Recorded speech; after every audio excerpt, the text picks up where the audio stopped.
तो hello guys, how are you? One more video for you. और आज का जो टॉपिक है वो है करंट मार्केट के सिनारियो के हिसाब से हमें क्या बाय करना चाहिए। और दूसरी चीज, आज के मार्केट के बिहेवियर के बारे में थोड़ा समझेंगे। उसके बाद हम देखेंगे कौन से स्टॉक लेने जैसे हैं। मुझे जो मोमेंटम दिखा है जिस स्टॉक में, आपको उसको मिस नहीं करना चाहिए, क्योंकि मिस करने के बाद क्या होता है कि वो बहुत बड़ा स्पॉट देता है, उसके बाद आप बाइंग करने बैठते हो, उसके बाद वो नीचे आ जाता है। तो मैं आपके सामने आज 2 से 3 स्टॉक ऐसे लेके आऊंगा जिनको आपको हिसाब से मिस मत करना। उसके बाद हम देखेंगे कि निफ्टी में क्या मूवमेंट है और बैंक निफ्टी में क्या मूवमेंट है, ठीक है। और बिहेवियर समझने की कोशिश करेंगे कि हमें बाई करना चाहिए लॉन्ग के नहीं करना चाहिए, कब तक हम खड़े रह सकते हैं लॉन्ग पोजीशन में, ठीक है। सो मुझे जिस हिसाब से लग रहा है, बैंक निफ्टी और निफ्टी में करेक्शन के बाद फिर से अब ट्रेंड शुरू हो गया है। तो मुझे यहाँ से bank Nifty minimum 1000 point upside दिख रही है और निफ्टी मिनिमम 18,500। सो क्यों लग रहा है, उसके बहुत सारे रीजंस हैं।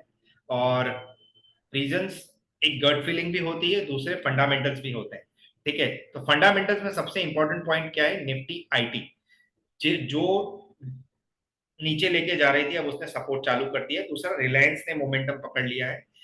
तीसरा, जो करेक्शन होना था वो बड़े बड़े स्टॉक्स में हो चुका है। अभी यहां से नीचे के लिए ज्यादा देखने के लिए 17,800 है, बट अपसाइड में मुझे 500 से 700 पॉइंट निफ्टी के मिनिमम दिख रहे हैं यहां से। तो आपको बजट तक ये दिख सकता है, उसके बाद का मुझे कुछ पता नहीं, ठीक है। तो एक इकोनॉमिक इवेंट की वजह से हम उसमें नहीं बने रह सकते। तो ये हमारा सबसे बड़ा इकोनॉमिक इवेंट होगा। तो बाजार किस किस रीजन से ऊपर जाता है? इकोनॉमिक इवेंट से, जियोपॉलिटिकल इवेंट से, क्रूड ऑयल के नीचे गिरने से, डॉलर इंडेक्स के नीचे गिरने से ऊपर जाता है।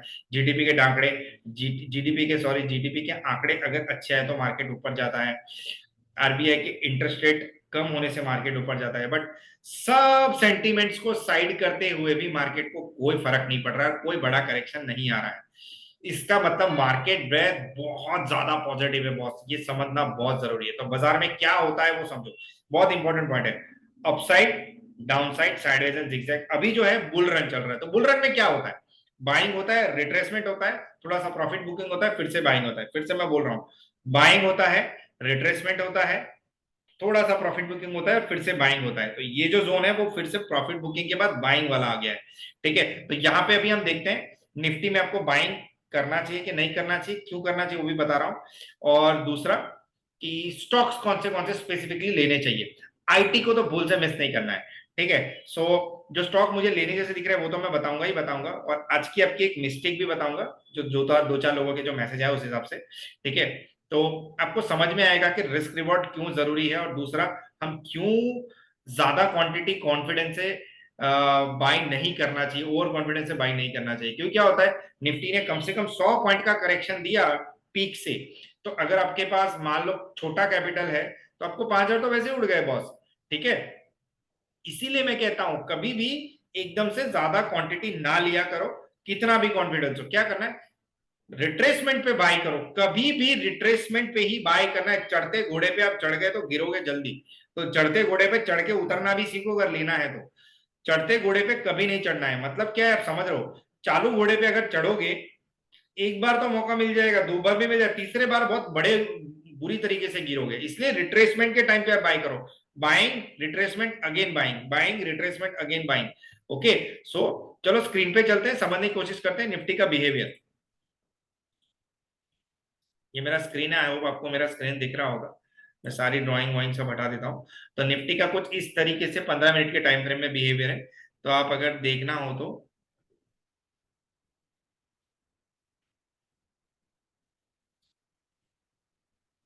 ठीक है, हम डेली टाइम, वन डे का अगर चार्ट करें तो ज्यादा क्लियरिटी आएगी आपको, ठीक है। तो ये सुबह का बाजार था, ये वाला। यहां से तो बाजार ने स्पर्ट दिया, उसके बाद higher high, higher high, higher. अभी यहां समझो, यहाँ पे क्या हुआ निफ्टी का, देखो अब पीक क्या था, 18,136, ठीक है।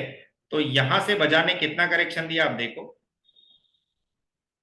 ऑलमोस्ट 110 पॉइंट, 120 पॉइंट का करेक्शन दे दिया। बस तोड़ने की तैयारी थी, पर हम बच गए, ठीक है। तो यहाँ पे क्या हुआ, जो भी वीक हैंड्स है यहाँ पे निकल गए होंगे डर के मारे। क्योंकि अब कितना भी फंडामेंटल मार्केट सपोर्ट कर रहा है, बट आपके पास बैलेंस कम है, तो बॉस आप नहीं ट्रेड कर पाओगे। इसीलिए ओवर कॉन्फिडेंस में कभी बाइंग नहीं करना है आपको। बाइंग रिट्रेसमेंट अगेन बाइंग, ठीक है। सो ये वाला पॉइंट है रिट्रेसमेंट का। तो आप अगर एक एक क्वांटिटी ऐड करते हैं then it is okay, but एक साथ अगर क्वांटिटी मार ली और आपको मौका ही नहीं मिला निकलने का, तो आप डेफिनेटली आपका बैलेंस उड़ जाएगा, ठीक है। तो ऑप्शन बायर यही गलती करते हैं कि ओवर स्मार्ट बनकर ट्रेड करते हैं। तो हमें क्या करना है यहाँ पे याद रखना है, कभी भी छम क्वांटिटी से ऐड करना है और उसके बाद वेट करना है पूरे दिन के लिए कि भाई बाजार सुधर जाए। ओवर ट्रेडिंग नहीं करना है, बाइंग सेलिंग करके आप ब्रोकरेज और टैक्सी दे रहे हो और कुछ नहीं कर रहे, ठीक है। सो आपको कौन से जोन पे बाय करने का मौका मिला बॉस? ये वाले बॉक्स पैटर्न में अब देखो क्या हो रहा है, ठीक है। जस्ट अ मिनट, ये वाले जोन में क्या हुआ, उसके बाद सेलिंग आया, ठीक है। अब ये वाले जोन में फिर से रिट्रेसमेंट हुआ, फिर से बाइंग आया। सो मैं यही समझाने की कोशिश कर रहा हूं। तो हुक पे एक इंपॉर्टेंट हुक ये वाला था, यहाँ पे आप बाई कर सकते थे। जब भी ऐसा हुक देखे बहुत बड़े सेलिंग के बाद आप एंट्री ले लो, आपको 15-20 पॉइंट तो यूं ही मिल जाएंगे, ठीक है। एक ये वाला हुक है और एक ये वाला हुक है, यहाँ भी आपको सेलिंग दिखा। एक ये वाला हुक है, आपको यहाँ भी सेलिंग दिखा। तो whenever you see such kind of hook you should enter, ठीक है। 10-5 पॉइंट तो यूं ही मिल जाते हैं। मैं आपको मेरे ट्रेड्स आज नहीं दिखा सकता क्योंकि बहुत पोजीशन थोड़ी बड़ी है, ठीक है। और यहाँ पे आपको क्या करना है, हुक पे बाय करना है। दूसरा, निफ्टी का मोमेंटम मुझे पॉजिटिव दिख रहा है, तो अभी यहाँ पे चलते हैं बैंक निफ्टी पे। तो निफ्टी यहाँ से मुझे 18,350 जितना मिनिमम दिख रहा है, आप उसको बाय करके जा सकते हो। उसका रीजन मैं आपको अभी बताता हूँ क्यों मैं बोल रहा हूँ आपको। ये देखो, ठीक है। तो इस हिसाब से कुछ निफ्टी का मोमेंट कल तो खुलते ही मुझे लग रहा है आपको अच्छा खासा चांस मिल जाएगा, कुछ इस तरीके से निफ्टी का मूव हो सकता है, ठीक है। ये मेरे एजम्पशन से मैं बोल रहा हूँ, थोड़ा टेक्निकल्स के हिसाब से बोल रहा हूँ। निफ्टी कल बाइंग रेंज में, निफ्टी आज बाइंग रेंज में आ गया। अभी हम देखते हैं बैंक निफ्टी, ठीक है। तो बैंक निफ्टी का क्या हाल है?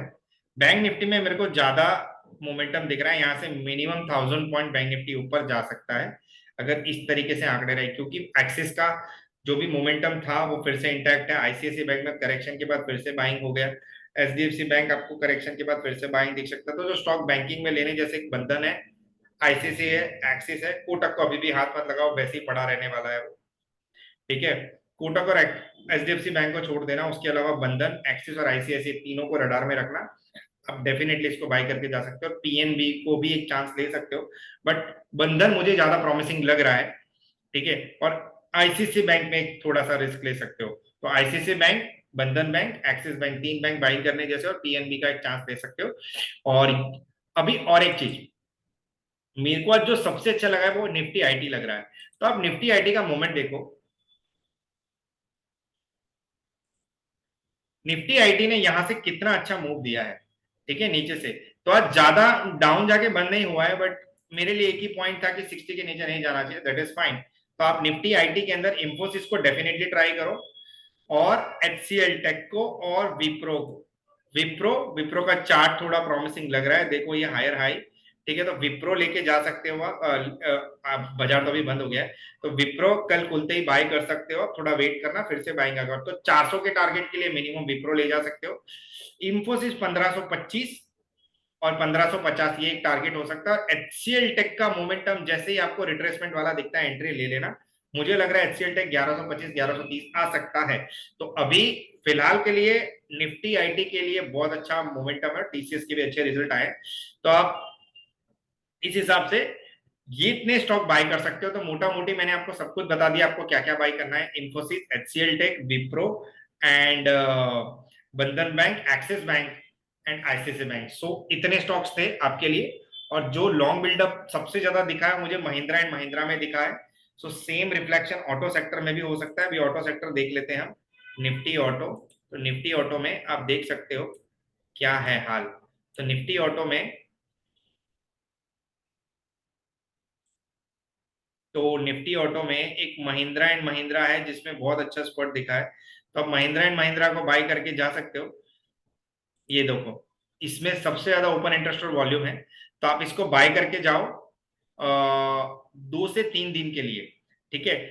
1350 1360 तक का मोमेंटम इसमें मुझे दिख रहा है। सो आज के लिए इतना ही। कल हम फिर मिलेंगे, और आज का लर्निंग सेशन क्या था वो आप मुझे मैसेज करके बता देना, मुझे अच्छा लगा आज। ठीक है। और जिन्होंने अच्छा कमा लिया है उसको कॉन्ग्रेट्स, और कल भी ये मौका मिलेगा, और बाजार कभी बंद नहीं होने वाला है। Every day there is a reason to buy, every day there is a reason to cell.